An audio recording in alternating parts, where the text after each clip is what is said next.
ایک دوسرے کو عزت دو، برداشت کرو۔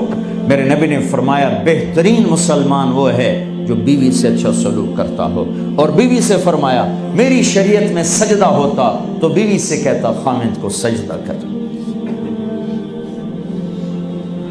بہترین صدقہ اولاد کی تربیت ہے۔ پورا گھر میرے نبی نے نقشہ، ہر ایک کی قیمت بتائی۔ ماں تیرے قدموں تلے جنت، کا کاش میری ماں زندہ ہوتی، تم دیکھتے میں کیا کرتا، میں عشاء کی نماز کے مصلی پر ہوتا، میں سورۃ فاتحہ پڑھ رہا ہوتا، ادھر سے آواز آتی میری ماں کی محمد، تو میں نماز توڑ کے کہتا لبیک اماں جان۔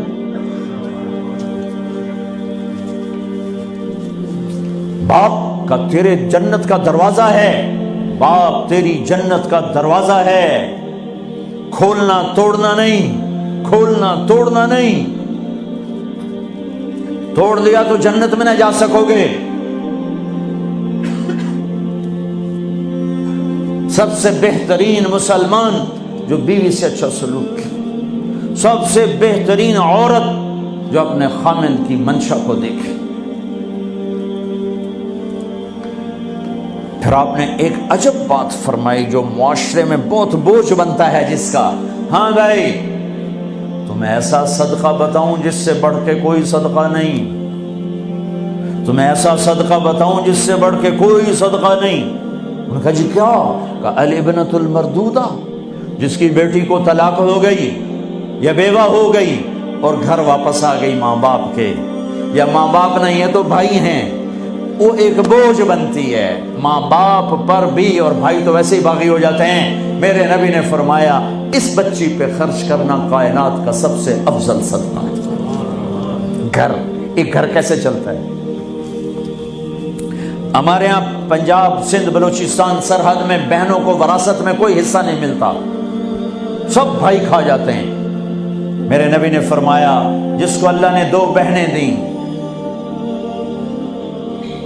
اس نے ان کا حق ادا کیا، شادی کی حق ادا کیا۔ ماں باپ کی وراثت میں سے ہوتا ہے، اگر میں نے کوئی خود کمایا ہے اس میں بہنوں کا حق نہیں، ماں باپ سے اگر 1 روپیہ بھی آیا ہے تقسیم کیا جائے گا۔ جس نے بہنوں کا حق ادا کیا، شادی کی حق ادا کیا، اس پہ جنت واجب ہو گئی۔ جس کو اللہ نے 3 بیٹیاں دی، اس نے ان کی ڈولی اٹھائی، وہ جنت میں میرے ساتھ یوں ہوگا۔ ایک بولے اگر 2 ہوں، کہ جس نے 2 بیٹیوں کی شادی کی وہ بھی ایسے ہوگا۔ اللہ بھلا کرے۔ ایک صحابی کا کہ جس کی 1 ہو، کہ جس کی 1 ہے، اگر اس نے اس کو عزت سے رخصت کیا تو وہ بھی میرے ساتھ ایسے ہی ہوگا۔ پھر کئی بچیوں کو طلاق پڑی ہے کہ اس کو بیٹا نہیں ہوتا۔ یہاں آنے سے پہلے کا واقعہ، پنڈی سے بچی رو رو برا حال اس کا، میں تو فون سنتا ہی نہیں ہوں ایسے کہ میرا تو کلیجہ پھٹ گیا ہے۔ ہے کہنے لگی کہ سسرال نے کہا تھا بیٹی ہوئی تو طلاق دے دیں۔ میں نے کہا اس میں میرا کیا قصور ہے، اور بیٹی ہی ہوئی اور مجھے طلاق پڑ گئی اور میں گھر آ گئی 22 سال کی عمر میں۔ بیٹی دینے والا اللہ اور ظلم کرنے والا سسرال۔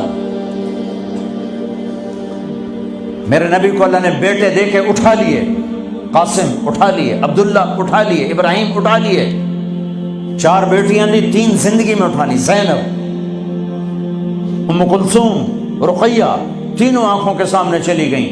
فاطمہ سے نسل چلی، آپ نے فرمایا لوگوں کی نسل بیٹے سے چلتی ہے، میری نسل میری بیٹی فاطمہ سے چلی۔ اس لعنت کو دھویا۔ عورت کا کیا قصور ہے اگر اس بیچاری کو بچیاں ہو رہی؟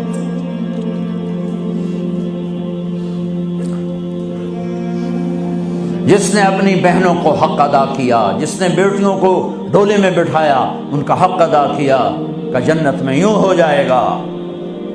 بہنوں کو دینا اتنا ضروری ہے، حرام ہو جاتی ہے روٹی۔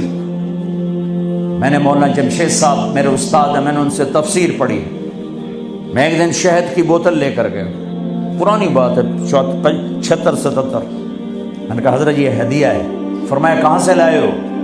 کہ میرے اپنے باپ ہے۔ فرمایا تیرے باپ نے اپنی بہنوں کو، تیرے باپ نے اپنی بہن یعنی میری پھوپھیوں کو، تیرے باپ نے اپنی بہنوں کو زمین میں سے حصہ دیا تھا؟ یہ سوال کیوں کیا؟ 10 روپے کی شہد کی بوتل تھی اس وقت، کہ اگر دیا تھا تو یہ میں لے لوں گا، اگر نہیں دیا تو پھر یہ حرام ہے، میں نہیں لوں گا، یہ مطلب تھا۔